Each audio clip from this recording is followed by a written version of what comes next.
आषाढ़ पूर्णिमा मानव इतिहास की उस महान घटना का स्मरण दिवस है जब तथागत गौतम बुद्ध ने सारनाथ के ऋषिपत्तन मृगदाय में अपने 5 पूर्व साथियों को प्रथम उपदेश देकर धम्मचक्र प्रवर्तन यानी धर्मचक्र प्रवर्तन किया। इसी ऐतिहासिक उपदेश से करुणा, प्रज्ञा और समता पर आधारित बौद्ध धर्म का सार्वजनिक प्रारंभ हुआ, जिसने विश्व सभ्यता को एक नई नैतिक दिशा प्रदान की। भारतीय बौद्ध परंपरा में यह एक बड़ा ही धार्मिक पर्व है। इसे बौद्ध धर्म का जन्म दिवस भी कहा जाता है।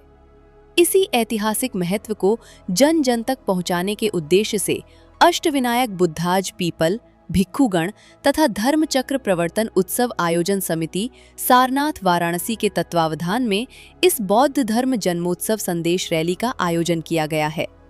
रैली का उद्देश्य धर्मचक्र प्रवर्तन दिवस के सांस्कृतिक, ऐतिहासिक और मानवीय मूल्यों का व्यापक प्रचार प्रसार करना तथा समाज में बुद्ध के सम्यक दृष्टिकोण, नैतिक जीवन और सामाजिक समानता का संदेश पहुंचाना। यह उल्लेखनीय है कि तथागत बुद्ध द्वारा किया गया धर्मचक्र प्रवर्तन विचारों की क्रांति का प्रारंभ था। बुद्ध ने अपने प्रथम उपदेश में मध्यम मार्ग, 4 आर्य सत्य और आर्य अष्टांगिक मार्ग का प्रतिपादन करते हुए मनुष्य को अंधविश्वास, कर्मकांड और जातिगत भेदभाव से ऊपर उठकर विवेक, करुणा और स्व अनुशासन का मार्ग अपनाने का संदेश दिया। और यही कारण है कि धर्मचक्र प्रवर्तन को बौद्ध धम्म का वास्तविक जन्मोत्सव माना जाता है। इस रैली का एक आह्वान यह भी है कि बुद्ध के धम्म को सामाजिक जीवन, शिक्षा, संस्कृति और जन चेतना का आधार बनाया जाए। सामूहिक आयोजनों के माध्यम से नई पीढ़ी को बुद्ध के मानवतावादी दर्शन से जोड़ना समय की आवश्यकता है।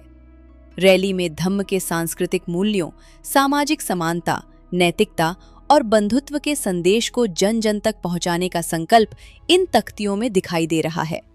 सारनाथ में चल रही यह बौद्ध धर्म जन्मोत्सव संदेश रैली उस ऐतिहासिक चेतना का पुनर्स्मरण है जिसने 2500 वर्ष पूर्व मानवता को समता, स्वतंत्र चिंतन और अहिंसा का मार्ग दिखाया था। नमो बुद्धाय। मैं श्रीमा डॉक्टर अनुपमा। जैसा आप सभी को आज आषाढ़ पूर्णिमा की अनेकों सदिच्छाएं। आज आप देख पा रहे हैं कि सारनाथ की पावन भूमि पर, जिस भूमि पर सम्यक संबुद्ध भगवान बुद्ध ने अपने धर्म का प्रवर्तन चक्र घुमाया था, वो आज का ही दिन था और उसी का प्रदर्शन आप देख पा रहे हैं। यहाँ सिंबॉलिक रूप से भगवान को दर्शाया गया है। उन्होंने जो मध्यम मार्ग, जिसको हम अष्टविनय मार्ग या अष्टविनय चक्र के नाम से जानते हैं, उस अष्टविनय मार्ग के रूप में 8 बच्चियों के रूप में उसको रिप्रेजेंट किया गया है।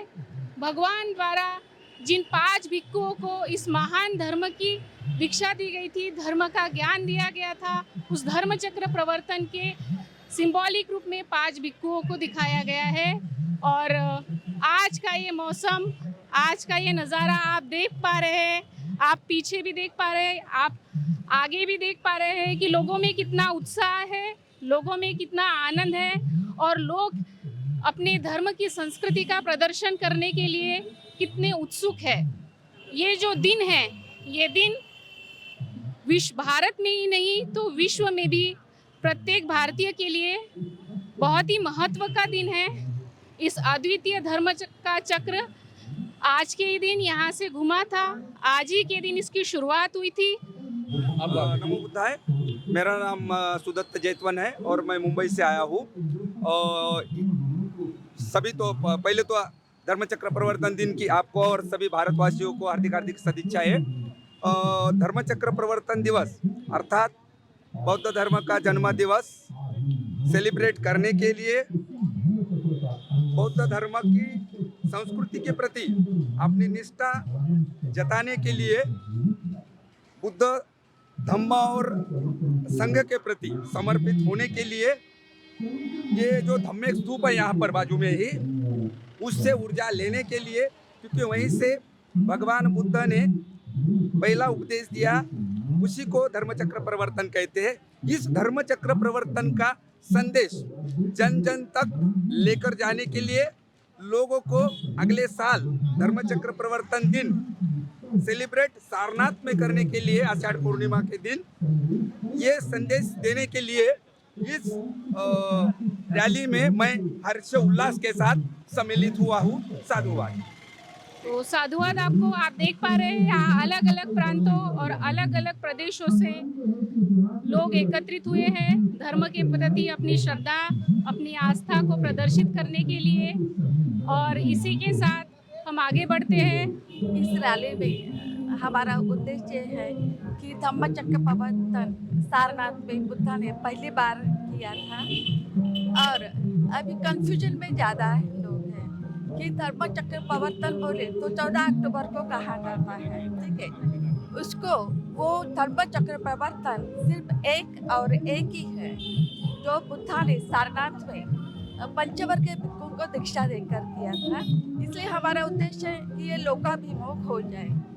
यहाँ धर्म का और संस्कृति का फ्लैग भी जो है, धर्म की संस्कृति का फ्लैग जिसे हम बुद्धिस्ट फ्लैग कहते हैं, बुद्ध रश्मि फ्लैग कहते हैं, और संस्कृति का फ्लैग वो भी आपको दिखाई दे रहा है जिसपे अष्ट चक्र अंकित है, जो भगवान के धर्म का सार है या भगवान के धर्म का उद्देश्य है। धर्म चक्र प्रवर्तन 8 विनयों का दर्शन, इसका क्या संबंध है सर आज की रैली के साथ? मेरा नाम राजेश प्रसाद है, मैं वाराणसी से रहने वाला हूँ। जब तथागत ने इसी सारनाथ की पावन भूमि पर धम्म चक्र का प्रवर्तन किया था तो मुख्य रूप से 8 बातों का जिक्र किया था, जिसे आर्य अष्टांगिक मार्ग कहा गया। आर्य मतलब श्रेष्ठ, अष्टांगिक मतलब 8 अंगों वाला, 8 पहलू वाला मार्ग। और इसी से अष्टपहलु शब्द का जन्म हुआ। यही बौद्ध धर्म का मुख्य दर्शन है, यही बौद्ध धर्म का मुख्य दर्शन है, तत्व ज्ञान है, यही बौद्ध धर्म का सार तत्व है। और यह सभी लोगों के लिए लागू है। आम लोग हो, खास लोग हो या विशेष लोग हो या अति विशिष्ट लोग हो, सभी के लिए यह अष्टपहलु लागू है। और हम इसीलिए इसे धर्मचक्र प्रवर्तन यानी 8 विनयों का दर्शन कहते हैं।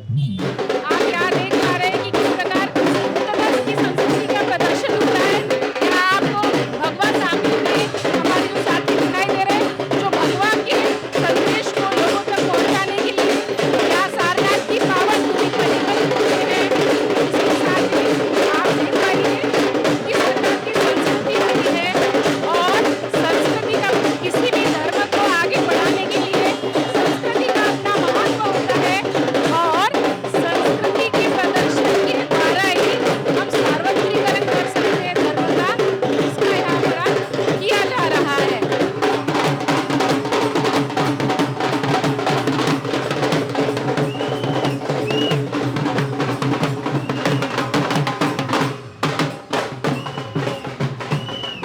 धर्मचक्र प्रवर्तन जो एकमात्र भगवान सम्यक संबुद्ध द्वारा किया गया, उसी धर्मचक्र प्रवर्तन दिवस संदेश रैली का आज यहाँ पर प्रदर्शन किया जा रहा है, जिसमें भगवा और भगवा के साथ 5 भिक्षुओं को धर्मचक्र प्रवर्तन की शुरुआती इस भूमि पर धर्मचक्र प्रवर्तन का संदेश प्राप्त करते हुए दिखाया गया है।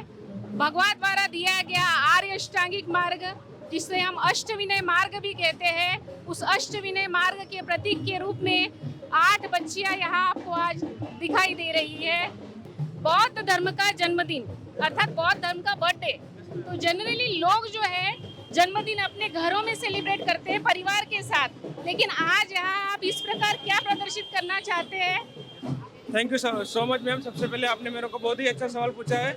मैं बांसवाड़ा राजस्थान से आया हूँ और यहाँ पर धर्मचक्र प्रवर्तन दिवस मनाने आया हूँ। आपने जो सवाल पूछा है कि जो बर्थडे होता है इंडिविजुअल तरीके से मनाया जाता है, लेकिन यहाँ पर हम सामूहिक तरीके से मना रहे हैं। तो मैम देखिए, ऐसा है ना कि जो इंडिविजुअल बर्थडे होता है वो परिवार के लोगों के साथ में बैठ के, दोस्तों के साथ में, मित्रों के साथ में, या एक सीमित लोगों के मध्यस्थ में रह के मनाया जाना काफ़ी हद तक उचित रहता है। लेकिन यहाँ पर किसी इंडिविजुअल का बर्थडे नहीं है। यहाँ पर जो बर्थडे है वो एक पूरे धर्म का है, एक पूरी संस्कृति का है। तो और इसी दिन में हम यहाँ पर जो पुरानी मान्यताएं थी, जो पुरानी अनइक्वलिटी थी, डिस्क्रिमिनेशन था, विषमताएं थी, उन सब को भुलाकर जो नई व्यवस्था है, मानवतावादी जो मूल्य है उनको स्थापित किया गया था और मानव को मानव मानने की एक नई पद्धति स्थापित की गई थी। और इसलिए मैं समझता हूँ कि मैम हमें इस प्रकार के जो प्रवर्तन दिवस है, धर्मचक्र प्रवर्तन दिवस है, उसका बर्थडे सामूहिक तरीके से मनाना चाहिए, न कि इंडिविजुअल तरीके से। मैं चाहूंगा कि ये जो धर्मचक्र प्रवर्तन दिवस है, इस रैली के अंदर पूरे भारतखंड से सब लोग आने चाहिए। आषाढ़ पूर्णिमा के दिन, जिसे सदगुरु पूर्णिमा भी कहा जाता है, मैक्सिमम लोग इसे अटेंड करना चाहिए और हमारा जो धर्म है जो इस दिन स्थापित हुआ था उसे मनाना चाहिए। मैम, लोगों में कितना उत्साह है, लोग कितने उत्साह के साथ यहाँ इस रैली में सम्मिलित हुए अलग अलग प्रदेशों से। नमो बुद्धाय। मैं त्रिशा ज्योति दिलीप बानखेड़े, मैं नागपुर महाराष्ट्र से हूँ। जैसा कि आपने कहा, दूसरे धर्मों के बारे में तो मैं नहीं बता सकती, क्योंकि दूसरे धर्मों में जो उन धर्म के मार्गदाता है उनका बर्थडे मनाया जाता है। कई धर्मों में शहीदी दिन भी मनाया जाता है, but I think Buddhism's teaching gives us inspiration, so we should definitely celebrate a festival to remember that inspiration. Therefore, जिस दिन बौद्ध धर्म का फंडामेंटल वैल्यू सिस्टम बताया गया, उस दिन को हम सब बौद्ध धर्म का बर्थडे कंसिडर करते हैं, एंड टू सेलिब्रेट दैट हम आज उसे यहाँ पे प्रेडिक्ट दिखा भी रहे हैं। नमो बुद्धाय ma'am, I am Rajendra Singh from Mathura. आज तो धम्मचक्र प्रवर्तन दिन है और वर्षावास दिवस इसके अगले दिन मनाया जाता है, यानी कि कल। कहने का मतलब यह है कि आषाढ़ पूर्णिमा के दूसरे दिन वर्षावास दिवस का आरंभ होता है और ये हमें विनय पिटक का जब हम अध्ययन करते हैं तो ये बात हमें वहाँ से पता चलती है और इस भ्रम को दूर करना चाहिए लोगों को, और ये बात हमारे उपासकों को और भिक्षुओं को भी समझनी चाहिए। आज के दिन भिक्षु जो है विहारों में वर्षावास का प्रारंभ करते हैं, तो क्या वो गलत करते हैं? मैम नमो बुद्धाय। मैं श्रीमान स्वाति सत्यदर्शी नागपुर महाराष्ट्र से।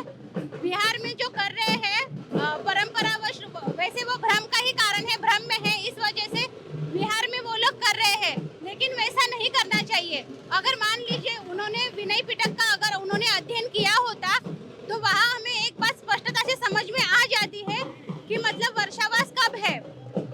अगर हम बड़े पैमाने पर धर्मचक्र प्रवर्तन दिवस आषाढ़ पूर्णिमा को मनाते हैं तो उसके अगले दिन वर्षावास मनाना चाहिए।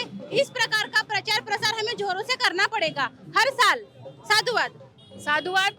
अर्थात आज यहाँ से इस भ्रम जो था बौद्धों के बीच में, विशेष रूप से भारत के बौद्धों के बीच में, कि वर्षावास का प्रारंभ मतलब आषाढ़ पूर्णिमा का दिन, तो यहाँ से हमें ये बात पता चली कि यदि हम विनय पिटक को पढ़ते हैं तो विनय पिटक में इस बात का स्पष्ट उल्लेख है। मैडम ने बताया कि आज का दिन धर्मचक्र प्रवर्तन का दिन है, जिसमें भिक्षु, बच्चे, बूढ़े, महिलाएं सबको शामिल होना चाहिए, और वर्षावास का प्रारंभ जो है इसके अगले दिन मतलब कल से, अर्थात आषाढ़ पूर्णिमा के दूसरे दिन से हमें करना चाहिए। इस रथ पे आपको 2 फ्लैग लगे दिखाई दे रहे हैं, जो एक धर्म का फ्लैग है, बुद्धिस्ट फ्लैग, और दूसरा संस्कृति को प्रदर्शित करने वाला फ्लैग है। उसके साथ साथ आपको इस प्रकार की वेशभूषा में 5 महिलाएं आपको यहाँ विराजमान दिखाई दे रही है।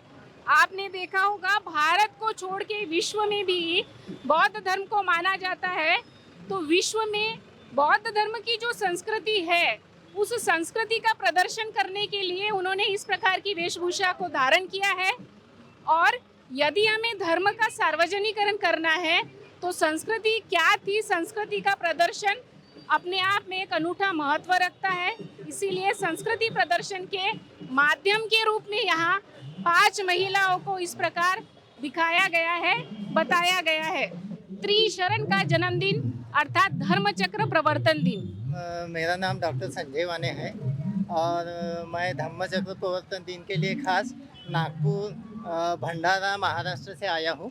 सर, आपके लिए दूसरा सवाल है, यदि आप महाराष्ट्र से आए हैं तो बाबा साहब ने, जहाँ तक हमें पता है, बाबा साहब ने जीते जी नागपुर की दीक्षा भूमि पर 7 लाख लोगों को बुद्धिज्म की दीक्षा दी थी। तो जैसा आज हम इसे धर्मचक्र प्रवर्तन कह रहे हैं, तो बाबा साहब ने भी क्या प्रवर्तन किया था या उसे हम कुछ और नाम से जानते हैं?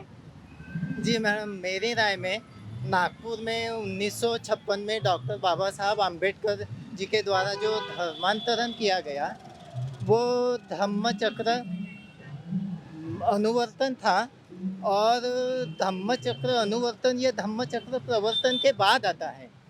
तो आज धम्मचक्र प्रवर्तन है और ईस्वी सन के पूर्व 528 साल पहले तथागत सम्यक संबुद्ध ने सारनाथ में पंचवर्गीय भिक्षुओं के सामने आर्य अष्टांगिक मार्ग को पहली बार दुनिया के सामने प्रस्तुत किया और इसके बाद धर्मचक्र प्रवर्तन हो गया।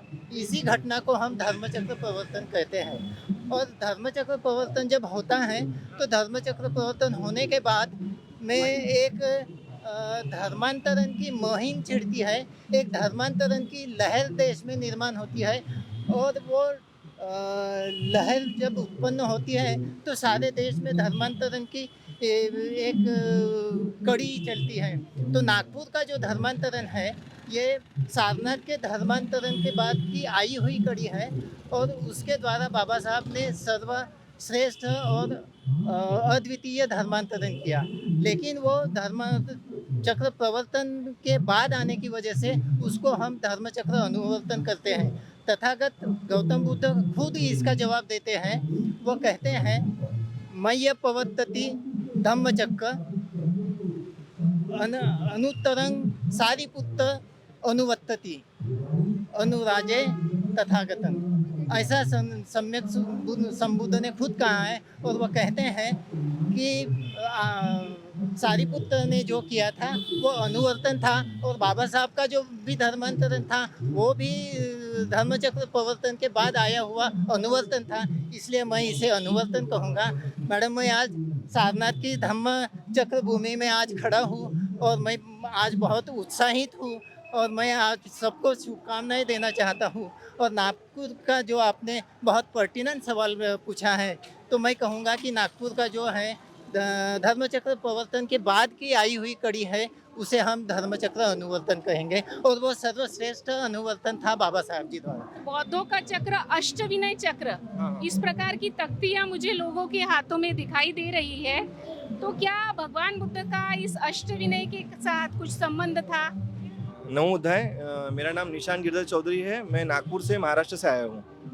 सर्वप्रथम 8 विनयों का जो मार्ग है वो भगवान बुद्ध ने प्रकाशित किया था और यह घटना आज ही के दिन आषाढ़ पूर्णिमा का दिन हुई थी। तो ये जो आषाढ़ पूर्णिमा का इसे बहुत ही खास महत्वपूर्ण दिन है और बौद्धों का ये एक परम कर्तव्य है कि इन्होंने आज के दिन को काफ़ी अच्छी तरह से संजोए रखना चाहिए इन्होंने। मैम, मैं अलीगढ़ यूपी से आई हूँ और यहाँ के जो धर्मचक्र प्रवर्तन दिवस की रैली है उसमें शामिल होने के लिए। ये जो जन्मोत्सव का कार्यक्रम है ये आप अपने गांव में, शहर में, कस्बे में भी मना सकते थे, ग्राम ग्राम जाकर भी इसका प्रचार प्रसार कर सकते थे, लेकिन आपने यहाँ जाकर इस प्रकार सार्वजनिक रूप से रैली का प्रदर्शन करके इस प्रकार आप क्या संदेश देना चाहते हैं यहाँ से? जी मैम, जो लोग यहाँ पर नहीं पहुँच सकते हैं उन लोगों को जो धर्मचक्र प्रवर्तन दिवस है अपने गाँव में, अपने मोहल्लों में और अपने घरों में मनाना चाहिए। लेकिन जहाँ ये जो धर्मचक्र प्रवर्तन दिवस की जो सारनाथ है ये बौद्धों का पवित्र धर्म स्थल है, या उनका कहिए जिस तरीके से कहते हैं कि तीर्थ स्थल है। और सारनाथ ही क्यों? सारनाथ इसलिए कि हम सभी जानते हैं अच्छी तरीके से कि बुद्ध को वैशाख पूर्णिमा वाले दिन जो परिव्राजक सिद्धार्थ थे उनको वैशाख पूर्णिमा वाले दिन बुद्धत्व प्राप्त होता है, लेकिन बुद्धत्व उनका खुद के लिए था, ज्ञान उनका खुद के लिए था। तो उसके बाद उन्होंने सोचा कि मुझे ये ज्ञान जो है संसार के कल्याण में लगाना चाहिए। तो इसके लिए उन्होंने क्या किया कि उन्होंने अपने साथियों को खोजना शुरू कर दिया। उनके जो दो साथी थे वो उनको तो मृत्यु को प्राप्त हो चुके थे। फिर उनको 5 परिव्राजकों की याद आई तो वो जाते हैं जो निरंजना नदी के किनारे उनको छोड़कर चले गए थे कि बुद्ध ने काया कलश छोड़ दिया था, इससे वो रुष्ट हो गए थे। फिर उसके बाद में बुद्ध उन्हीं के पास जाते हैं सारनाथ में। फिर उनको देखकर, बुद्ध को देखकर, उनके तेज को देखकर वो स्वतः ही उनके आदर भाव में उनके मन में आ जाता है। तो बुद्ध वहाँ पर प्रथम उपदेश देते हैं वो सारनाथ था जहाँ से बुद्धत्व की यानी कि ज्ञान की धारा बहती है और इसीलिए सारनाथ का महत्व भी हो जाता है। यहीं से जो है बुद्ध धर्म का जन्म होता है, यानी बुद्ध ने पहला जहाँ पर उपदेश दिया था वहीं से बौद्ध धर्म का जन्म माना जाता है। इसीलिए ये धर्म चक्र प्रवर्तन स्थली है और ये हमारे ये जो बौद्ध लोगों के लिए बहुत महत्वपूर्ण है।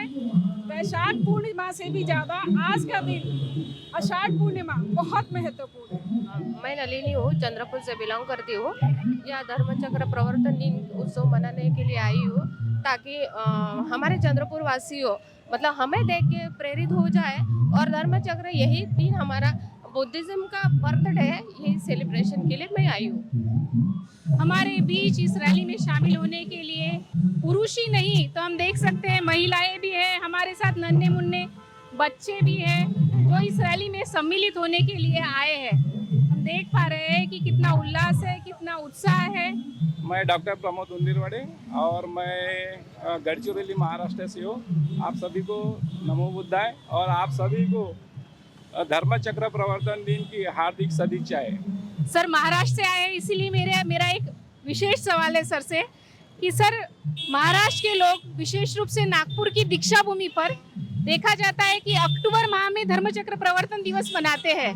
इस बारे में आप कुछ बताना चाहेंगे? हाँ मैम, आपने काफ़ी अच्छा सवाल पूछा है। ये नागपुर में महाराष्ट्र में अक्टूबर महीने में धर्मचक्र प्रवर्तन दिन मनाते हैं, लेकिन वह अज्ञातवश है क्योंकि वह ये नहीं जानते कि धर्मचक्र का प्रवर्तन केवल एक बार होता है।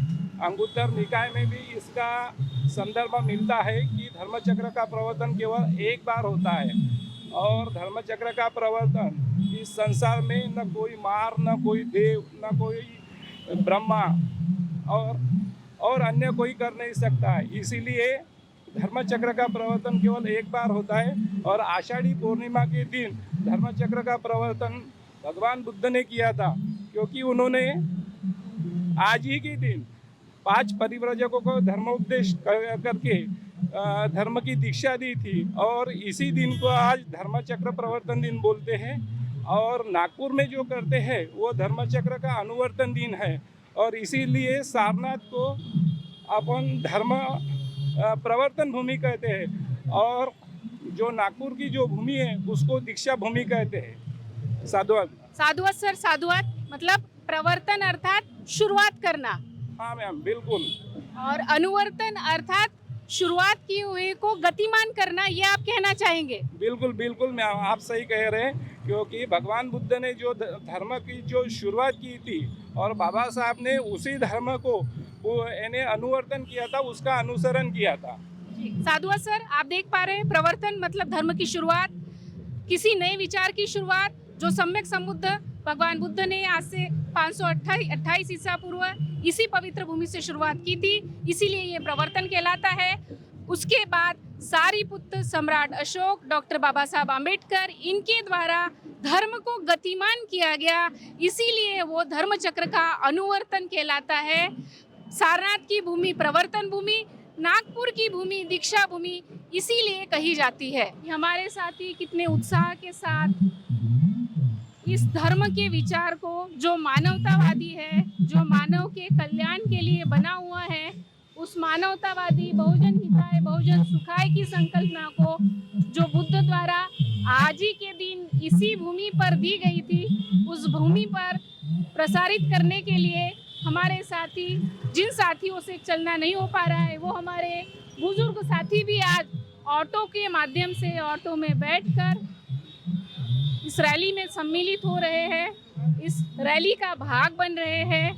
अर्थात बुद्ध की जो विचारधारा थी, जो मानव को उच्च मानव श्रेणी में बनाने के लिए थी। मैं श्रीमा आम्रपाली, मैं वाशिम महाराष्ट्र से आई हूँ। अच्छा मैम, आप महाराष्ट्र से आए हैं तो आपके लिए एक सवाल है। ऐसा कहा जाता है कि बाबा साहब की ने नागपुर की दीक्षा भूमि पर दीक्षा दी थी, तो उसी से संबंधित एक सवाल है, तो क्या बाबा साहब के जीते जी ये जो आज आषाढ़ पूर्णिमा का दिन यहाँ मनाया जा रहा है, बाबा साहब के जीते जी भी ये दिन मनाया गया था? यह काफ़ी अच्छा और महत्वपूर्ण सवाल है मैम। आपको ये जानकर ताज्जुब होगा कि जब डॉक्टर बाबा साहब आम्बेडकर जी जीवित थे, तब वर्ष 1956 में ही नागपुर में आषाढ़ पूर्णिमा के दिन ही धर्मचक्र प्रवर्तन दिन मनाया गया था और यह उस संगठन द्वारा मनाया गया था जिसका निर्माण खुद डॉक्टर बाबा साहब आम्बेडकर जी ने किया था, जिसका नाम बुद्धिस्ट सोसाइटी ऑफ इंडिया है और उसे भारतीय बौद्ध जन समिति ऐसा भी कहा जाता है। ये जो घटना है धर्मचक्र प्रवर्तन की, जो आषाढ़ पूर्णिमा को नागपुर में 1956 में मनाई गई थी, इसका जो रिपोर्टिंग है उस वक्त प्रबुद्ध भारत में भी लिया गया था। तो धर्मचक्र प्रवर्तन केवल एक बार ही होता है और यही बताने के लिए हम यहाँ सारनाथ में आए हैं, धर्मचक्र प्रवर्तन भूमि पर आए हैं। साधुवाद मैम, साधुवाद। धर्मचक्र प्रवर्तन केवल एक बार सम्यक संबुद्ध भगवान बुद्ध के द्वारा किया गया। मैडम ने बताया कि बाबा साहब के जीते जी भी धर्मचक्र प्रवर्तन का ये जो दिवस है वो नागपुर में बाबा साहब की उपस्थिति में आषाढ़ी पूर्णिमा के दिन मनाया गया था। मैम मैं मथुरा से हूँ, मेरा नाम सुधांशु है और मेरे को यहाँ आके काफ़ी अच्छा लग रहा है। मतलब आप यहाँ आकर क्या संदेश देना चाहते हैं इस भूमि से लोगों को? वैसे तो ये मेरा रैली में फर्स्ट टाइम है और इस चीज़ से मेरे को एक्सपीरियंस लेना है और आगे और भी लोगों को जोड़ना है इस चीज़ से, तो इससे काफ़ी अच्छा अनुभव है मेरा। मतलब ये धर्म का जो विचार है जो पूरी दुनिया में फैला है, उस विचार को जन जन तक पहुंचाने की तैयारी आपकी भी है? जी मैम बिल्कुल। सर आपके हाथ में ये जो फ्लैग है, ये इसमें 5 रंग दिखाई दे रहे हैं, 5 रंग का ये फ्लैग दिखाई दे रहा है, क्या पंचशील के साथ इस फ्लैग का कोई संबंध है? जी नमो बुद्धाय, मेरा नाम धर्मेंद्र कुमार है, हम बस्ती जिले से आए हैं। ये जो पंचशील है, ये पंचशील कहा तो जाता है लेकिन 5 रंगों के आधार पर इसे पंचशील कहा जाता है, लेकिन है ये पंचशील नहीं, इसे बुद्ध रश्मि ध्वज कहते हैं। और ये 5 रंगों का इस सील से कोई संबंध ही नहीं है इसके। जी क्या बात कर रहे हैं सर आप? मैं अभी किसी भी साथी से अगर आपकी बात करा दूं तो कोई भी साथी इसको पंचशील ध्वज के नाम से ही जानता है और आप कह रहे हैं कि ये पंचशील ध्वज नहीं है। जी हाँ, ये भ्रम है लोगों में आज भी, हालांकि ये बुद्धत्व का प्रतीक है और ये इसे बुद्ध रश्मि ध्वज कहते हैं और पूरे अंतर्राष्ट्रीय स्तर पर इसे बौद्ध धर्म के प्रतीक के रूप में जाना जाता है। तो आज से हम सभी को एक संदेश देना चाहेंगे कि सभी लोग आज से इसे बुद्ध रश्मि ध्वज ही कहें तो ज्यादा बेहतर है। आवाज इंडिया के माध्यम से हम बताना चाहेंगे कि ये बुद्ध रश्मि ध्वज है, पंचशील के साथ इसका कोई संबंध नहीं है। बुद्ध की ज्ञान प्राप्ति के साथ इसका संबंध होने के कारण ये बुद्ध रश्मि ध्वज है। मेरा नाम ममता वासनिक है। आप सभी को जय भीम, नमो बुद्धाय। मैं दुर्ग भिलाई छत्तीसगढ़ से आई हूँ और आप सभी को धम्मचक्र परिवर्तन दिवस की हार्दिक शुभेच्छा। मैम आज यहाँ से आपको क्या महसूस हो रहा है, कैसा महसूस हो रहा है? अब आज आप क्या संदेश देना चाहेंगे छत्तीसगढ़ के लोगों के लिए? तथागत बुद्ध ने मैत्री, करुणा, शांति का संदेश दिए हैं, सभी को अपने जीवन में अपनाना चाहिए और मुझे यहाँ आके बहुत शांति महसूस हो रही है, बहुत अलग फीलिंग हो रही है। मैं उसको अपने शब्दों में व्यक्त नहीं कर सकती हूँ जो यहाँ महसूस हो रहा है। तो सभी को शांति का संदेश यहाँ से लेके जाना चाहिए और अपने जीवन में अपनाना चाहिए। सारे विश्व के लिए तथागत बुद्ध ने ये संदेश दिया शांति का। मैं इंजीनियर आरपी सोनकर, मैं जौनपुर से हूँ। और सर इस संदेश रैली में आके आपको कैसा महसूस हो रहा है? मुझे बहुत अच्छा महसूस हो रहा है और मैं ये कहना चाहता हूँ कि बुद्ध इस देश के लिए निहायत ही ज़रूरी हैं। अगर बुद्ध नहीं होंगे तो आपका घर टूट जाएगा, बुद्ध नहीं होंगे तो आपका परिवार टूट जाएगा, बुद्ध नहीं होंगे तो वंश, कुल और आपका प्रांत और अंततोगत्वा आपका राष्ट्र, अगर राष्ट्र को टूटने से बचाना है तो बुद्ध धर्म निहायत ही आवश्यक है। बुद्ध इस देश के लिए बहुत ही ज़रूरी है। इसलिए मैं लोगों से कहता हूँ अब लौट चले, हमें अपने पुराने घर में लौट आना चाहिए। मेरा नाम सुरेश जाधव है, जहाँ डॉक्टर बाबा साहब अम्बेडकर की जन्मभूमि महू और महामहिंद्रा और संघमित्रा की कर्मभूमि सांची, दोनों के बीच में भोपाल राजधानी है। वहाँ से हम लोग 20 लोगों का समूह यहाँ आया है और ये धम्मचक्र प्रवर्तन का जन्मदिन मनाने के लिए आज हम यहाँ सारनाथ में आए हैं।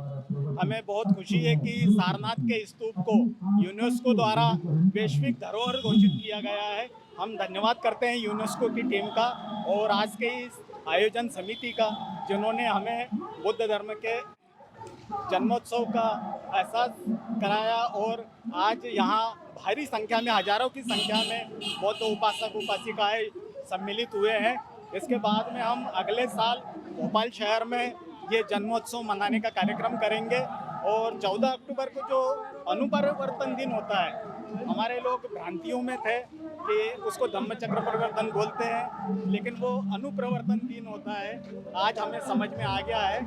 तो क्या आपको क्या लगता है सर, धर्मचक्र प्रवर्तन जिस दिन धर्म की शुरुआत हुई, उसका जन्म हुआ, उसका महोत्सव के रूप में बड़े पैमाने पर हमें उसको सारनाथ में मनाना चाहिए या अलग अलग अपने गांव कस्बों में मनाना चाहिए?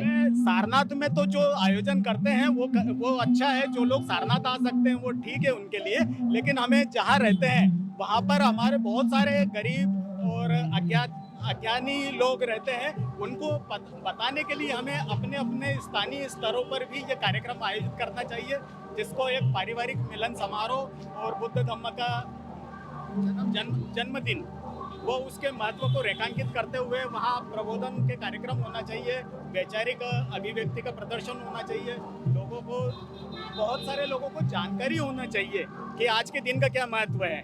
हम सिर्फ 14 अक्टूबर के महत्व को जानते थे, आज के दिन का महत्व हमारे लिए बहुत महत्वपूर्ण है। भंडारा महाराष्ट्र से आए हैं और इस रैली में यही उद्देश्य है कि बौद्ध धर्म का जो जन्मदिन है, जिसको धर्म चक्र प्रवर्तन दिन कहते हैं, वो भूल गए हैं हम लोग। जो बौद्ध है भारत देश के, वही भूल गए हैं और इसको बड़े पैमाने में यहाँ पे मनाने के लिए हम लोग यहाँ इकट्ठा हुए हैं कि जन जन को पता चल सके कि ये बौद्ध धर्म का जन्मदिन है। इस दिन बुद्ध ने अपना धर्म चक्र प्रवर्तन इसी जगह पे किया था, सारनाथ में, और इसीलिए हम ये समारोह मनाने के लिए और रैली के माध्यम से आए हैं। मैं श्री माँ प्रेमा, मैं भंडारा महाराष्ट्र से हूँ और आज रैली में शिरकत की है मैंने।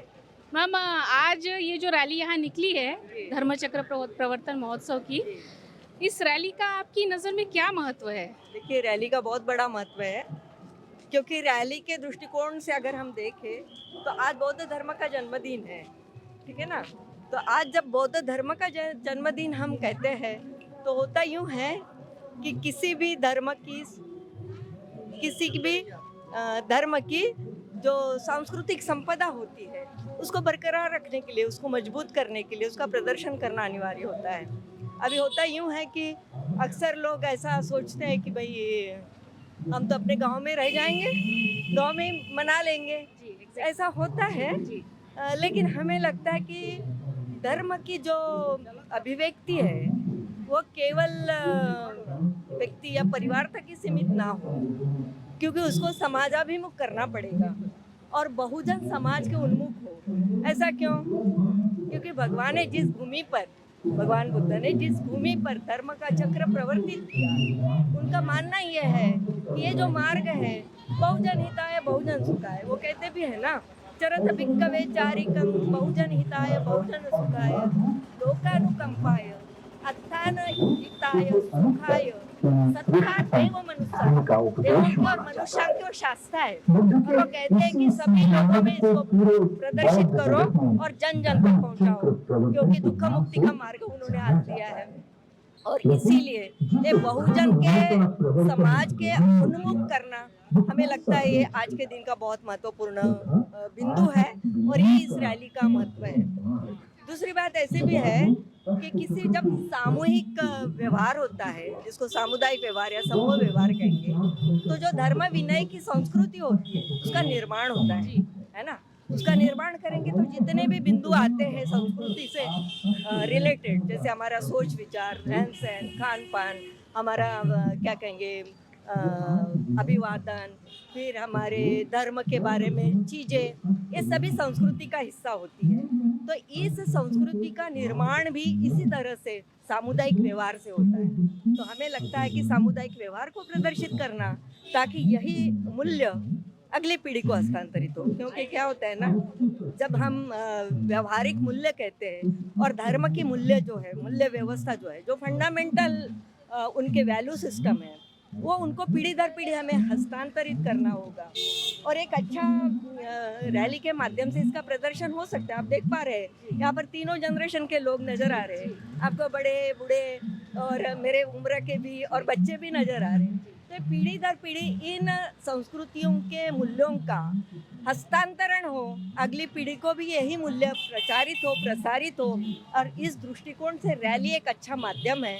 और आज का दिन बहुत ही महत्वपूर्ण है बुद्धिज़्म में, क्योंकि बुद्ध के धर्म का इजाद हुआ है। उन्होंने जिस आर्य अष्टांगिक मार्ग का धर्म विनय का मार्ग दिया है वो अभूतपूर्व है। और जो 4 आर्य सत्य उन्होंने बताए जो यूनिवर्सल ट्रुथ है, तो ट्रुथ को उजागर करना आज के दृष्टिकोण से बहुत महत्वपूर्ण है। और इसीलिए मैं भंडारा से आई हूँ, इस रैली में शिरकत करी हूँ। जी साधुवाद। तो मैम आपके लिए एक सवाल था, आपने संस्कृति की बात कही, तो जो आपने कहा कि हमारी भाषा, वेशभूषा, हम जो भी प्रदर्शित करते हैं डेफिनेटली वो संस्कृति उस धर्म को प्रदर्शित करती है। तो क्या उसी कड़ी में हमने देखा कि रैली के प्रारंभ में कुछ युवा अलग वेशभूषा में संस्कृति का प्रदर्शन कर रहे थे, कुछ महिलाएं रथ पर बैठे हुए अलग प्रकार की वेशभूषा में हमें दिखाई दे रही थी। धर्म विनय संस्कृति की जो बुनियादी मूल्य है, उन बुनियादी मूल्यों को प्रदर्शित करने के लिए आज रैली का बहुत महत्वपूर्ण दिन है, ऐसा हमें लगता है। अभी सांस्कृतिक मूल्य जो हम बोल रहे हैं, जैसे आप देख पा रहे हैं जो सजावट करी गई है, जो कि भगवान बुद्ध और उनके साथ 5 उनके शिष्य, यानी आज ही के दिन जो भगवान ने पंचवर्गीय भिक्षुओं को पहला धर्मोपदेश दिया, उसी को धर्म चक्र का प्रवर्तन कहा जाता है। यानी धर्म चक्र गतिमान हो गया, पूरे विश्व में दुख मुक्ति का मार्ग आज उसका इजाद किया गया। और इसीलिए आज का दिन बहुत ही हर्षोल्लास से मनाया जाना चाहिए। जैसे आप देख रहे हैं वहाँ पर वाद्ययंत्री लोग वाद्य बजा रहे हैं, तो वाद्य के माध्यम से हम खुशी जाहिर करना चाहते कि आज के दिन बहुजन हिताय बहुजन सुखाय वाला जो धर्म विनय का मार्ग था वो आज हमें मिला। और इसीलिए पूरे संसार के मानव प्राणियों के लिए आज का ये दुख मुक्ति का मार्ग जानने का, समझने का बहुत ही महत्वपूर्ण दिन है। अब हम जब कहते हैं कि सैद्धांतिक चीज़ों से हमें रूबरू कराना होगा, तो ये जो सैद्धांतिक चीज़ें धर्म विनय की, जैसे सम्यक दृष्टि से लेकर सम्यक समाधि तक, तो हमारी 8 बेटियां जो है, जो आप देख पा रहे हैं, इन 8 बेटियों के जो उनके एक नेम प्लेट सिंबॉलिक रूप से रखा गया है। सम्मा दिट्ठी, सम्मा संकल्पो, सम्मा वाचा, सम्मा कम्मंतो, सम्मा आजीवो, सम्मा वायामो, सम्मा सती, सम्मा समाधि। तो आर्य अष्टांगिक मार्गों को समझना पड़ेगा कि हमारे दैनंदिन जीवन में हम इसे कैसे उसका प्रयोग कर सकते, उसको इम्प्लीमेंट करके, समाहित करके हम अपने दुखों से मुक्ति पा सकते। और इसीलिए प्रज्ञा का मार्ग, प्रज्ञा यानी सम्यक दृष्टि और सम्यक संकल्प, इससे प्रज्ञा विकसित होगी और शीलवान बनकर हम अंत में हमारे माइंडफुलनेस जो हम कहते हैं, सम्यक स्फूर्ति और सम्यक समाधि, हमारे माइंड को हम ट्रेनिंग देंगे। तो ये जो सैद्धांतिक मूल्य है, इन सैद्धांतिक मूल्यों को जानना, समझना और उसको अंगीकृत करना, ये आज के दिन का महत्वपूर्ण अंग है, ऐसा हमें लगता है। और इसीलिए जो प्रतीक के तौर पर यहाँ पर दिखाया गया है, भगवान बुद्ध, उनके 5 अनुयायी, उनके नाम आपने जान चुके होंगे। आर्य अष्टांगिक मार्ग को इजाद करते हुए, बताते हुए, जो भगवान ने बताया है उसको बताते हुए हमारी 8 बेटियों के साथ उन तख्तियों को हमने लिखा है। और दूसरी बात, राजा रानी सभी लोग आज इस ऐतिहासिक दिन का उत्सव मना रहे हैं, क्योंकि बुद्ध धर्म का जन्मदिन आज से है, क्योंकि अष्टविनय मार्ग का इजाद, उसका शुरुआत आज से हुआ है। और इसीलिए आप देख पा रहे हैं यहाँ पर तत्कालीन समय में राजा लोगों ने तो इतना बुद्धिज्म को स्वीकार किया और बुद्ध शासन को चलाने हेतु उन्होंने अपने राजपाट में उसको इम्प्लीमेंट किया है। तो ये सभी सांस्कृतिक प्रतीक जो है, इनको इजाद करना, इनको निर्माण करना, इनका संवर्धन करना और इनको मजबूती से अगली पीढ़ी को हस्तांतरित करना, ये रैली के माध्यम से बहुजन तक हम पहुंच सकते हैं। और इसलिए मुझे लगता है रैली का बहुत ही विशेष महत्व होता है, यानी अपने धर्म की संस्कृति को रोपित करने के लिए, जो सैद्धांतिक मूल्य है उनको मजबूत बनाने के लिए ये महत्वपूर्ण कदम हमें लगता है। तो हर साल मैं जब तक जीवित हूँ तब तक आऊँगी सारनाथ में और आषाढ़ पूर्णिमा को अवश्य आऊँगी। बहुत बहुत धन्यवाद। मेरा नाम सुनीता है, सिंगरौली मध्य प्रदेश से आए हैं। अच्छा, आप ऊर्जांचल से आए हुए हैं, जो मध्य प्रदेश का ऊर्जांचल कहलाता है। मैम, यहाँ आकर आज आपको कैसा महसूस हो रहा है? बहुत अच्छा लग रहा है, यहाँ पे आके एकता दिखता है, शांति दिखती है और डिसिप्लिन रहता है यहाँ पे और बहुत अच्छा है। पूरे देश से लोग आए हैं यहाँ पे और यहाँ पे अच्छी व्यवस्था है। जी, मैं चंद्रपुर से आई हूँ और इस रैली के माध्यम से मैं संदेश यही देना चाहती हूँ कि एक बार ज़रूर आप सभी सारनाथ आइए और यहाँ के दर्शन दीजिए। मुझे बहुत खुशी हो रही है कि मैं यहाँ का हिस्सा बनी हूँ।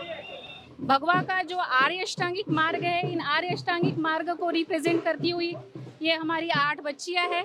हम जानते हैं इनसे कि आखिर क्या है ये आर्य अष्टांगिक मार्ग। मेरा नाम प्रशिका संध्या नरेश अष्टविनय है। मैं नागपुर महाराष्ट्र की रहवासी हूँ और आज बेटा आपने पीछे जो है बैक साइड में आपके सम्यक दृष्टि लिखा हुआ है, क्या आप बता पाओगे ये सम्यक दृष्टि क्या है? जी, आज मैं सम्यक दृष्टि बनी हूँ। सम्यक दृष्टि हमें जीवन की वास्तविकता और कर्म के नियमों को सही नजरिए से देखना सिखाती है। और आज हम सब यहाँ सारनाथ में धर्मचक्र प्रवर्तन दिन के उपलक्ष्य में आए हुए हैं। धर्मचक्र प्रवर्तन दिन, आज ही के दिन भगवान बुद्ध ने 5 परिव्राजकों को यहाँ सारनाथ में दीक्षा दी थी और इसीलिए आज के दिन धर्म जो अधर्म यानी अंधश्रद्धा धर्म के नाम पर फैली हुई थी, उसी को भगवान बुद्ध ने अष्टांगिक मार्ग बताकर उस पर धर्म की स्थापना की। साधुवाद। देख पा रहे हैं आप सम्यक दृष्टि का मतलब इस बच्ची ने कितना बखूबी हमें समझाया है। मेरा पूरा नाम सभ्यता संध्या नरेश अष्टविनय है। मैं नागपुर महाराष्ट्र से आई हूँ और हम देख पा रहे हैं आज ये जो बच्ची है सम्यक वाचा इसको रिप्रेजेंट करने के लिए इनको यहाँ रखा गया है। तो सम्यक वाचा मतलब क्या होता है? सम्यक वाचा मतलब हमें हमारी वाणी सत्य, मधुर और अर्थपूर्ण रखनी चाहिए। किसी के प्रति कठोर शब्दों का उपयोग नहीं करना चाहिए। मैं इंदु मेहता हूँ और बनारस की धरती से ही हूँ। तो मैम सारनाथ से आपका पुराना रिश्ता है? हाँ, बहुत पुराना रिश्ता है और यहाँ भगवान बुद्ध जो है धम्म का पहला दिन वो प्रचार का है, वो आज का दिन है। आज ही के दिन उन्होंने अपने 5 शिष्यों को यहाँ पे ज्ञान के द्वारा जो है शिक्षित किया और पूरे विश्व में वो 5 उनके धम्म प्रचारक जो है पूरे विश्व में डंका बजाए।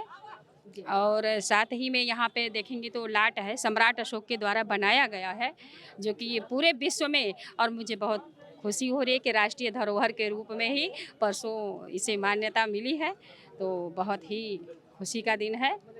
बनारस की धरती से मैं यही संदेश देना चाहती हूँ कि बनारस ही नहीं अपितु 65 लगभग देशों में हमारे भगवान बुद्ध का जो है पूरा ज्ञान फैला हुआ है और मैं चाहूँगी कि जो लोग अनजान हैं इस चीज़ को जानें इसके बारे में, क्योंकि ये विज्ञान है, बुद्ध का दर्शन ही विज्ञान है। बहुत बहुत साधुवाद मैम। जैसे आप जानते हैं, मैम ने बताया मैम बनारस सारनाथ से ही है और गुरु पूर्णिमा की बात निकली थी तो अवश्य ही आज का दिन ही गुरु पूर्णिमा का दिन कहलाता है, क्योंकि गुरु शिष्य की जो परंपरा की शुरुआत है आज ही के दिन अर्थात आषाढ़ पूर्णिमा के दिन धर्मचक्र प्रवर्तन के माध्यम से भगवान बुद्ध ने अपने पहले 5 परिव्राजकों को धर्म की शिक्षा दी थी। अर्थात गुरु और शिष्य की जो परंपरा है उसकी शुरुआत यहीं से हुई थी और बुद्ध ही वो पहले गुरु थे जिन्होंने सबके लिए शिक्षा के दरवाजे खोल दिए थे, जिसे हम यहाँ यूँ कहें सर्व शिक्षा अभियान की जो हम बात करते हैं वो सर्व शिक्षा अभियान की बात भगवान बुद्ध के माध्यम से आज ही के दिन शुरुआत की गई थी। मैं डॉक्टर योगिता वाणी हूँ। मैं गायनेकोलॉजिस्ट हूँ और अकोला में प्राइवेट प्रैक्टिस करती हूँ और यहाँ पहली बार आई हूँ और बहुत बहुत अच्छा लग रहा है and I am proud to be Indian and proud to be a Buddhist. बहुत बहुत साधुवाद मैम। आप चूँकि इतने अपने व्यस्ततम शेड्यूल में से शेड्यूल निकाल के यहाँ आए हैं और निश्चित ही आपने इस दिन के महत्व को समझा है, तो आपके माध्यम से आप अपने यहाँ की जनता को क्या संदेश देना चाहेंगे? मैं यही बोलना चाहूँगी कि जो अपना ओरिजिनल स्थान है वो एक्चुअली मैं भी उनमें से हूँ कि मेरे को भी ये इतना पता नहीं था जो कि अभी पता चल रहा है।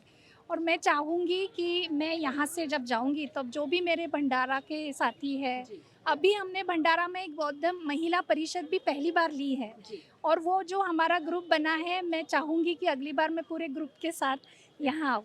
जी सभी को लेके आओ। जी साधुवाद। आप देख पा रहे हैं कि पढ़े लिखे लोग भी जैसी चाहत थी उस प्रकार किस प्रकार भगवान बुद्ध का जो धर्म है, जो बहुजन हिताय और बहुजन सुखाय की सिद्धांत पर चलने वाला है, उसको समझते हुए इस विचारधारा को आगे बढ़ाने के लिए प्रयासरत है।